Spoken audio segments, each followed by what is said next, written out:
Raheem walked the same route every night. He carried a small box of rice and a few wrapped pieces of bread. The street was quiet. Lamps threw soft light on the shops. Dogs and cats knew his footsteps. They came out to meet him like old friends. He set the food on the low wall by the alley. He said a small prayer for the strays. He liked to feed them. It made him feel that the night was not so empty. Children in the neighborhood sometimes watched from windows. Old Bibi waved from her doorstep. Raheem smiled and left a few pieces for her too. That night something moved in the shadow behind a green dumpster. Raheem stopped. He saw 3 thin shapes slip out, slow and careful. At first he thought they were children who had run away. Their bodies were small like children's, but their faces were pale and narrow. Their eyes shone in a way that did not look like any human light. The light was like a small fire trapped in glass. Raheem froze. The nearest dog lifted its head and growled once. The 3 figures did not shout or run. They stood very still and looked at the food. One of them reached out with a thin hand and touched the bowl. Her fingers were cool and smooth, and a small pulse of cold ran up Raheem's arm where her skin brushed his.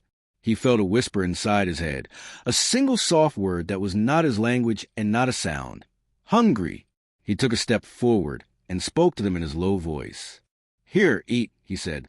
The smallest of 3 put her lips to the rice and ate like she had not eaten for many nights. She ate with speed and silence. The second girl picked up a piece of bread and smelled it. She smiled, a small, quick smile like a bird. The third girl watched the dog with wide eyes, and the dog seemed to understand. It came closer and laid its head near them. Raheem watched, and his fear mixed with care. He had lived through hard days. He knew how to feel for the lost and the hungry. He could not leave food to burn in the night. He could not let small things starve when he had bread. He led the girls to his tiny shop behind the house. He had a warm blanket and a warm teapot. He closed the shutter and made a place on the floor for them. Inside, the girls moved with a quick, careful grace.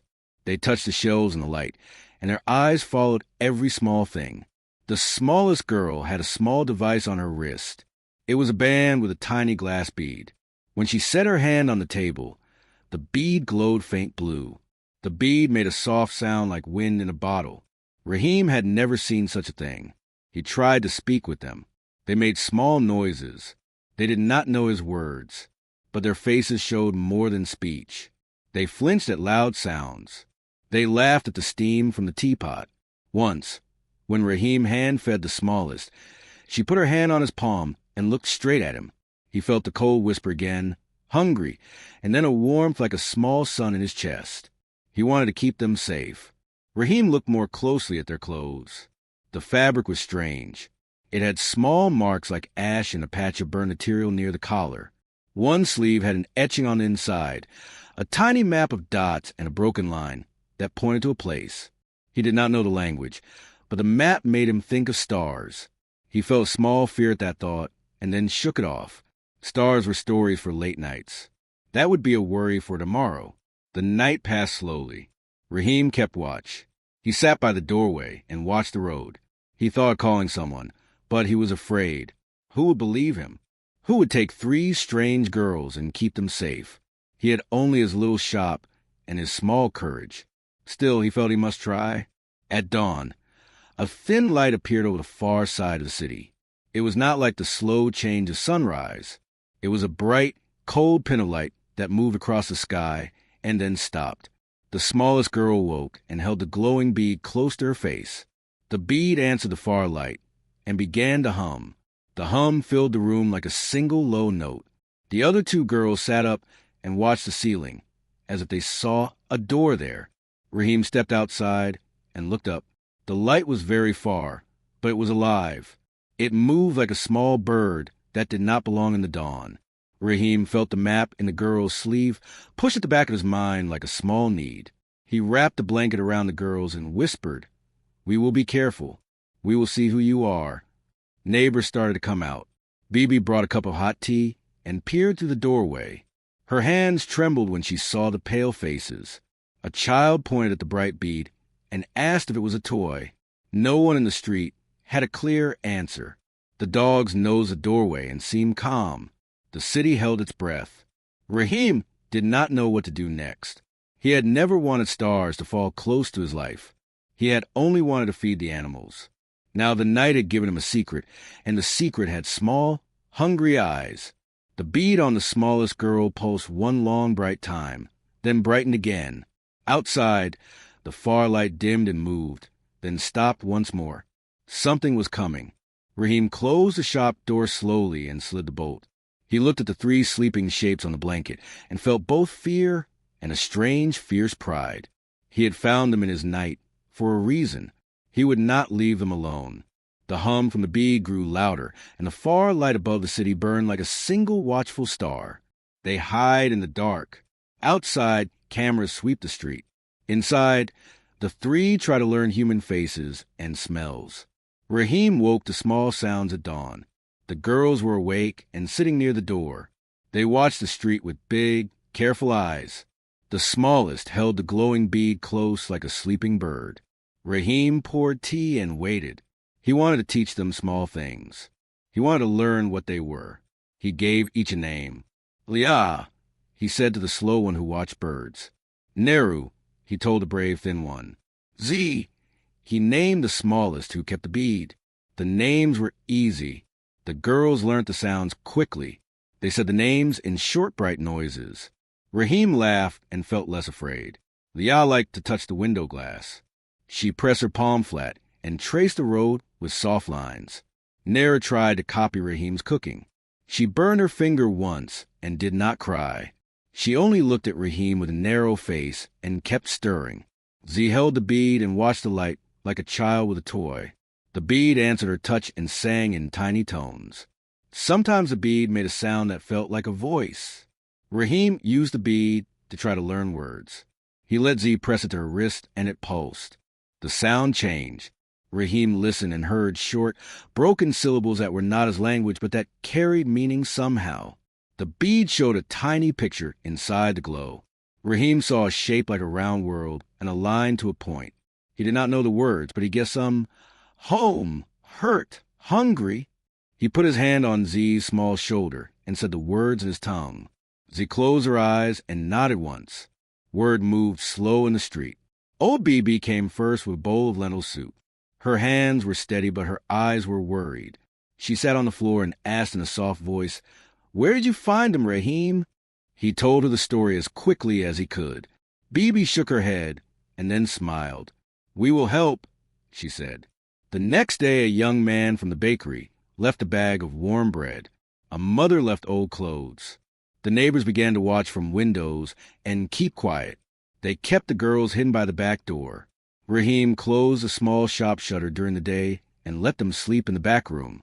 He taught them to wash their hands and to fold a cloth. The girls learned like animals learn, with the body and the eyes more than words. Nehru watched the stray dogs and tried to speak to them with quick noises. The dogs listened and sometimes wagged their tails. The street felt softer when the dogs walked near the girls. But the city had eyes. A drone hummed above on a slow afternoon. It moved like a black beetle and through a white light. Raheem froze and put his hands on the shutter. The girls lay very still on the blanket and did not breathe. The drone passed and then turned back to glide low over the road. Raheem felt the air tighten. He prayed the drone would not look down the alley. The drone turned its camera and scanned the trash, the doors, the walls. It caught glints of the bead's light as it moved in the room. Raheem felt his heart beat fast. He had no proof to hide, no papers to show. He only had his small courage and the kindness of neighbors. He pulled the blanket tighter and whispered to the girls to be very quiet. At night, Raheem took the smallest girl's sleeve to look at the etching again. He had seen the tiny map in the cloth and the broken line that pointed like a finger. Tonight, he traced the marks with a careful finger. The etching was small and precise. It looked like stars or dots and a line that ended in a small empty place. Raheem did not understand maps of the sky, but he knew enough to feel that the line did not point to any place in the city. It pointed out. Raheem told Bibi about the drone. She listened and then hummed a low tune. "The city talks with metal now," she said. "They will ask questions." Her voice was calm, but hard. Bibi had lived through many things. She had a small radio, and she learned to listen. She taught Rahim to watch for patterns. Where the drones flew, cars followed. Where the cars stopped, men in uniforms came. One night, when the moon was thin, Nehru woke and slipped out. She moved like a shadow and walked to the alley. A stray dog followed her quietly. Rahim saw the empty blanket and ran after them. He found Nehru sitting by the wall with the dog. She hummed, and the dog nuzzled her hand. Rahim put his hand on her shoulder, and she did not move. She looked at him like she knew him then, like she trusted him. They did not stay long. Rahim took Nehru back and closed the door. He told the others to sleep and not step outside. The drone had been near twice that week. Rahim felt the city breath, like a cold mouth. He knew someone would ask questions soon. That night a soft sound came to the door, a quiet knock. Rahim moved like a slow fear. He opened a small window and saw a man in a neat uniform standing in the streetlight. The man held a card and a lamp. He had a small badge that said Health Patrol. His face was clean and polite. "Good evening," the man said. His voice was flat and careful.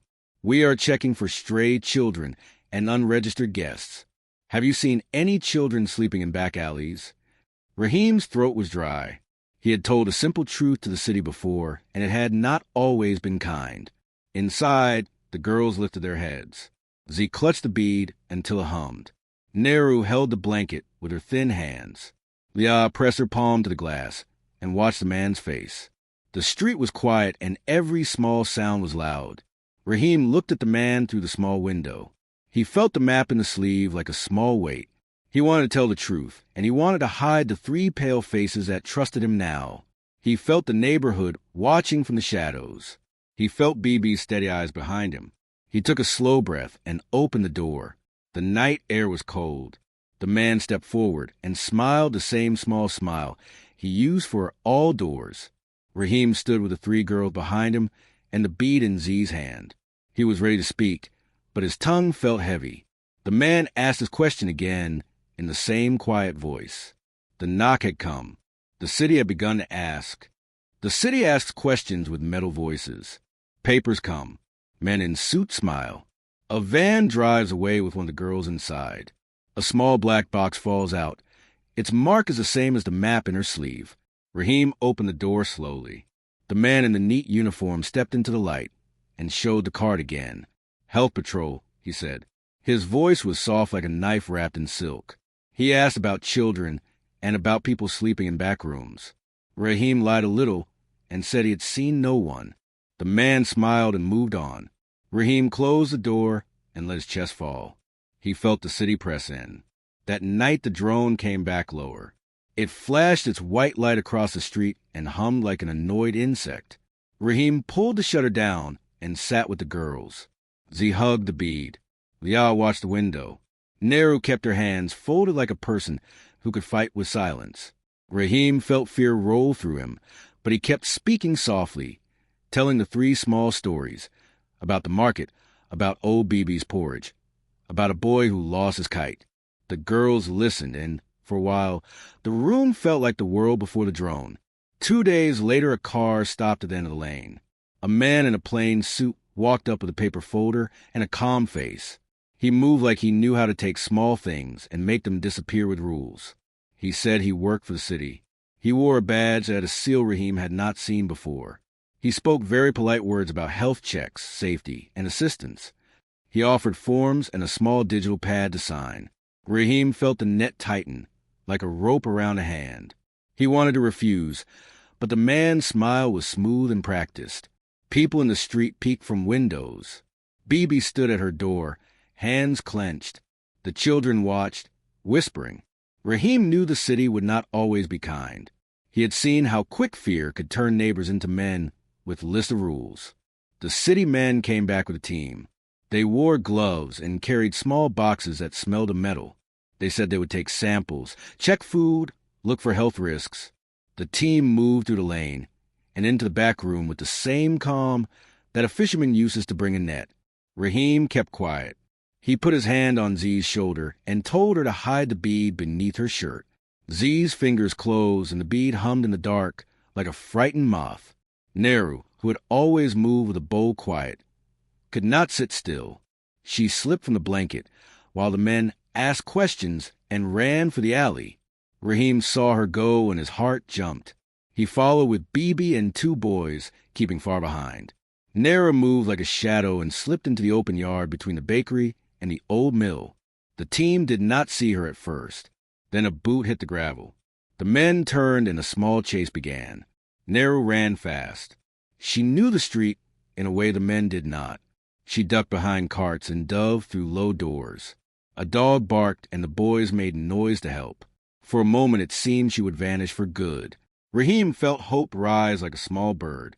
Then a van came down the lane. It turned too fast and stopped with the door open. Men jumped out. They had nets. The boys scattered like startled pigeons. The van's back door slammed. They snatched Neru in one quick move. Raheem shouted and ran. Bibi tried to stand in front of the van, but a man pushed her aside. Raheem grabbed the side of the van and saw inside a small cage lit by a cold light. Neru crouched and looked at him. Her eyes were bright and wild. She reached out and touched the cage bars. Raheem reached for her hand, but a long, strong glove pushed his fingers away. The van moved fast. It rolled over the cobbles and left a trail of dust and fear. Raheem watched it go until it was small and then gone. On the ground where the van had stopped, something small and black lay in a crack. Raheem bent and picked it up. It was a small black box no larger than his palm. On its face was a mark, the same dotted and broken line he had traced in the girl's sleeve. The box was warm. When Raheem held it, a soft light flashed inside, and a hush seemed to pass over the lane. The city men left quickly after that. They said the team had to take Neru for testing and safety. They promised to return soon. Bibi pressed her hands to her mouth and whispered prayers. The boys cursed in low voices. Neighbors who had hidden now came out like flowers after frost. They looked at Raheem with fear and question. Who would speak loud now? Who would stand against the city? Raheem kept the black box hidden under his shirt. He did not want the men to see it. It hummed sometimes like a distant voice, and once it made a picture of stars on its small surface. Z watched him with wide eyes and would not speak for a long time. Liao rubbed her hands together and tried to keep busy. The dogs lay near the door, their ears turned to listen. That night the lane was full of whispers. Some people said Raheem was foolish for hiding strangers. Others said the city had a right to keep the peace. Raheem thought of Neru in a small cage and felt a heat in his chest that was not fear. It was a quiet anger. He had fed animals, and now humans use laws to take small things. He thought of the bead and the map and the way the girls trusted him. Raheem made a choice without speaking aloud. He would not let the net close without a fight of small things. He would learn the city's routes and watch for the van. He would speak to those who feared and to those who could help. The black box burned gently against his ribs like a secret fire. He did not know what it did, but he kept it close. Outside, the sky was empty of stars. The city lights hummed. From the far side, a low sound moved like a sleeping engine. The drone returned and hovered, and the beam of its camera cut across the lane like a cold eye. Raheem felt the world shrink to the size of his small shop and the girls inside. He clenched his fist and breathed in the smell of lentils and tea. The net had tightened and something inside it moved. The chase had begun. They have no warships. They have pots, ropes, and a street's stubborn heart. Under a bridge at dusk, a small group makes a loud plan. They will take back what the city stole. Raheem did not sleep much. The black box pressed at his ribs like a secret. He kept thinking of Neru in the cold cage and her brave thin hands reaching for him as the van rolled away. He felt the city's rules close like a door. He felt also the street's quiet courage. He walked the lane and spoke to those who still watched from windows. The plan came from small needs and simple tools. Bibi remembered an old soldier who once lived near the mill and who owed Raheem a favor for fixing a bicycle. The baker's son could climb like a monkey and knew the night paths. A tire mechanic who worked on broken radios had a box of mirrors and a trick to blind machines. 2 boys knew the roof paths and where the cameras had blind spots. They met under the bridge at dusk, the place where the river made a slow sound and where the city noise felt far. They spoke in short words. No one had guns. They had ladders, ropes, a broken radio, a sack of flour, and warm food. The ex-soldier, Amir, spoke last. He had steady eyes and a scar where the city's law had once been cruel. "We go at night," he said. "We make a noise. They will come. We take narrow while they look. We do not fight what we cannot. We use our small tricks." The group learned the lab shape. Rahim had kept the black box for one night, and then shown it to a friend who worked near the docks. The friend knew the van's route. It went to a low white building by the river, a lab that the city used for tests. The lab had a fence, a gate, and cameras. It had a small back door that opened to a narrow yard. The boys said the guard changed at midnight and the patrol was slow then, because their coffee always spilled that hour. When night came, the street gathered like a small wave. The mechanic set mirrors on a bicycle wheel, so that when it spun, light would scatter. They would use the wheel near the road to make the drone look away. Amir and Rahim would make a loud engine noise. The old truck's engine and smoke would pull city men and their vans toward the front gate. Bibi and two helpers would slip the ladder and climb the low wall. The baker's son would run the roof path and unbolt a small vent that led to a storage room.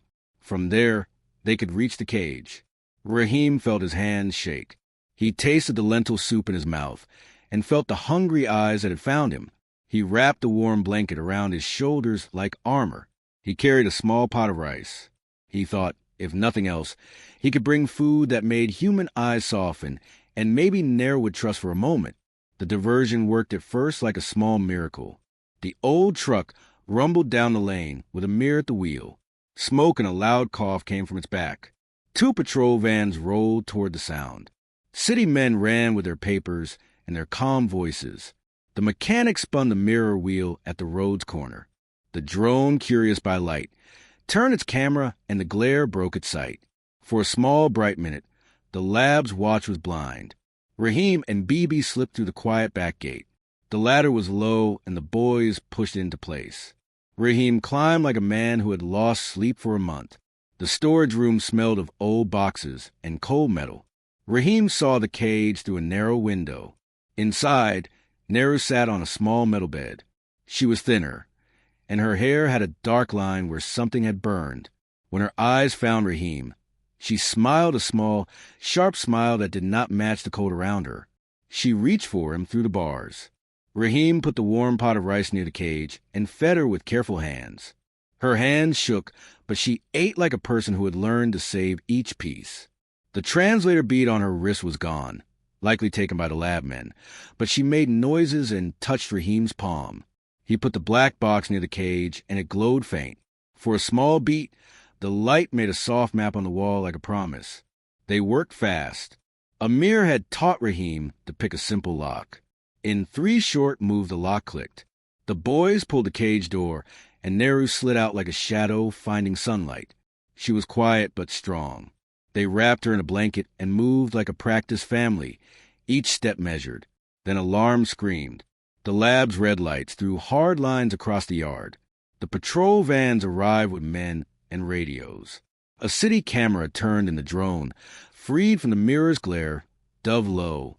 Guards shouted, and the bridge of the river caught their voices. The small group ran. Bibi carried a small lamp and sang an old song to cover the noise. The boys moved on the roofs and dropped a rope. Amir pushed a crate to slow the patrol. The mechanic used the mirrors again, lighting the guards' eyes and giving a few seconds more. They reached the bridge where the river below made slow hands for the city. The group had one more obstacle, a narrow footbridge with a weak railing and the air above it that always carried the city's nearer things. As they crossed, a heavy shadow moved the sky. It was not a city machine.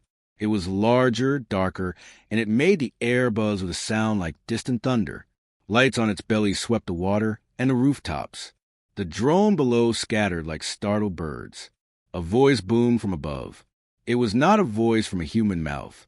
It was a metal sound, like radio through iron. The voice spoke in a language Rahim did not know at first. Then a translation flickered from a small box Amir kept, a radio that could pick odd waves. And the words came. "Return the miners," the metal voice said. or this area will be sealed. The bridge's boards felt small under Raheem's feet. Around him, the people he loved held their breath. Nero pressed closer and looked up with wide eyes. The city's men below froze and pointed at the sky. The small group stood on the bridge with no warships and no law. They had only a blanket, a pot of rice, and a street's stubborn heart. The world narrowed to a single choice. The voice waited like a judge. The river kept moving like it did not know about laws. Raheem felt the black box under his shirt warm like an ember. He had led a small rescue with small hands and small courage.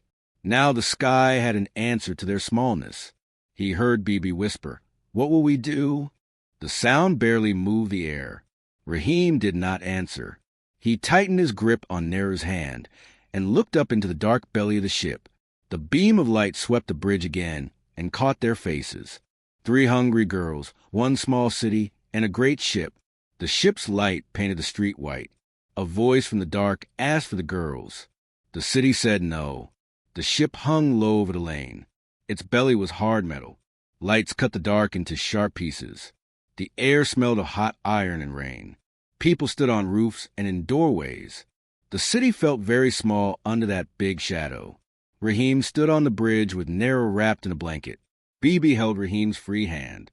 The baker's son and the mechanic stood close. Their faces were wet with sweat. They had no real weapons. They had a pot of rice, a few ropes, and a loud heart. A small drone dropped from the ship on a long cable. It stopped in the air like a bird and made a square of light on the bridge. A thin speaker spoke in a metal voice. It said, "Return the miners. This area will be sealed." Raheem felt the words like cold rain. He thought of Nero in the cage and of Z and Leah hidden in his shop. He thought of the black box that had burned warm against his chest. He thought of the way his street had come together for one small thing. "Not ours to give," Amir said, his voice steady. "They are with us." The metal voice did not change. It said, "They belong to the authority. You will hand them over." Raheem stepped forward. He had no fear of the metal voice. He had fear of losing the girls. He had no plan that would beat a ship. He had only one human thing, a bowl of hot rice and the truth of a small kindness. He lifted the pot. He put a clean cloth on top and walked slowly toward the drone. People watched. The ship's light cut his face into white and shadow. Raheem set the pot down. He did not bow. He only offered with both hands. The drone's camera blinked. A quiet came like the pause of a room. From Raheem's bag, Z stepped out. She held the glowing bead in her small hand. Her face was pale but calm. She walked to the drone and set the bead on the ground near the pot. The bead pulsed softly and made a small sound like wind. Z looked up into the dark ship. She did not speak the metal language. She did not need to. Her hand spoke for her. She touched the pot and then pointed to Raheem. Her eyes were full of a simple thing. "Thank you." The drone hovered and recorded. A thin arm came out and lifted the bead. Cameras flashed and a quiet voice ran up through the wires. The ship's captain watched on screen. The captain had never seen an offer like this. No species had offered food in the place of demand. The ship's council debated in tones like breaking glass. The captain's face showed nothing and then a small change. The captain sent down a small tool, a metal hand that tapped the bead and then the pot. The tool recorded the steam and the smell, perhaps, and then lifted. At that moment, Leon moved. She stepped from the shadow and took a broken piece of metal from the bridge. She had found a torn radio part during the rescue. She held it up to the drone. The bead glowed, and a small sound came from Leah's throat. She pressed a metal piece to the drone's casing. The bead pulsed blue, and the metal hummed. The ship's recorder was old and cold. It had an old song trapped inside it. Leah's touch and the bead's glow made the metal sing a new note. The recorder opened like a small mouth. Static fell away. A thin human voice came out of the ship's speaker, but it was not the captain. It was Raheem's voice, recorded from the shop when he had sung to Nehru. The voice said, "Here, please, take food. Be gentle." The sound moved like a small hammer. The ship's captain listened. The council spoke again. Some said the girls were property to return. Some said the city must be punished as example. The captain watched the recorded voice and watched the faces on the bridge. The camera showed a man offering food and a small girl offering a bead. It showed a city that would not sell its own. The captain's hands were cold and large. The captain was not cruel, but it had rules older than the city. It had never watched a species who chose to feed rather than hide. It had never heard a voice say mercy into a loud space. The ship's council slowed its talking. The captain asked a simple question to the speaker. "Why do you protect them?" Raheem answered with a voice that shook but was clear. "Because they are hungry. Because they are small. Because we would want the same. Because a life is not a thing to carry like a packet." Silence spread under the ship. The bead in Z's hand pulsed bright and then soft. Liah touched the ship's recorder again and sent one more sound. A short music that made a dog's head tilt and a child laugh in a memory. The captain's face changed. It looked like a being who had read something new. The council argued and then fell quiet. The ship's captain lifted the order. In plain tones it said, "We will not take them now. We will leave them with you. But know this, your city is seen. We will watch. You will be tested." A low cheer rose on the bridge. People wept and laughed and held each other. Nara hugged Raheem hard and did not let go. Raheem felt a strange joy like a small fire. The ship's lights dimmed. The heavy shadow moved up and away. The drone lifted and flew back to the ship. The ship's engines made a small wind, and then the dark belly lifted and turned toward the wide sky. Before the ship left, the captain sent one message that stayed in the air like a cold promise. Care for your kind. This galaxy watches for value. Value we respect. The ship was gone. The city held its breath and then let it out like rain. People came down from roofs and ran to the bridge. They touched the pot of rice and the small bead. They touched one another as if to prove the world was not a dream. Raheem walked back to his shop with Neru and the girls. The street smelled like smoke and bread. Dogs ran ahead and wagged like small kings. The black box in Raheem's shirt cooled. The bead stayed warm in Z's hand, but she set it in Raheem's palm and smiled. At dawn the city was different.